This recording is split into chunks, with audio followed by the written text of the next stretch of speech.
উচ্চারণ করছি কোনো এক মাকে। কবি আবু জাফর ওবায়দুল্লাহর।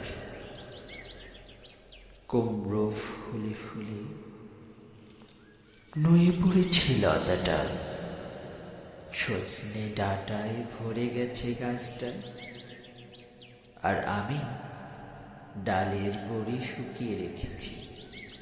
খোকা, খোকা, তুই কবে আসবি?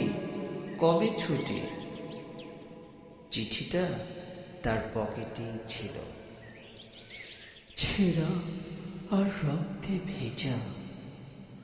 মাগো, মাগো, ওরা বলে সবার কথা কেড়ে নেবে, তোমার কোলে শুয়ে গল্প শুনতে দেবে না।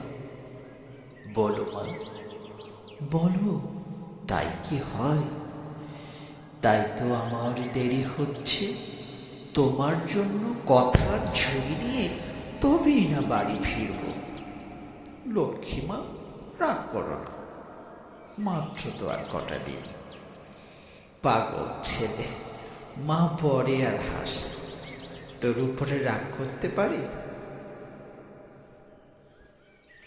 নারিকেলের চিড়ে কুটে উড়কি ধানের মুরগি ভাজে, এটা সেটা আরো কত কি। তার খোকা যে বাড়ি ফিরবে, ক্লান্ত খোকা।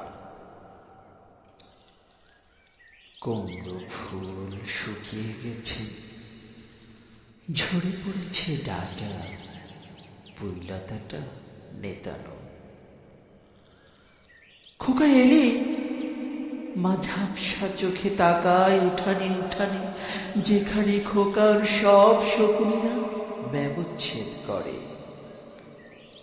এখন এখন মার চোখে চৈত্রের রোদ পুড়িয়ে দেয় শকুনিদের। তারপর দাওয়ায় বসে মা আবার ধান ভানে, বিন্নি ধানের খই ভাজে। খোকা তার কখন আসে, কখন আসে।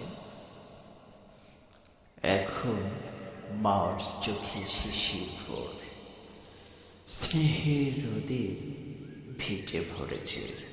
ধন্যবাদ সবাইকে।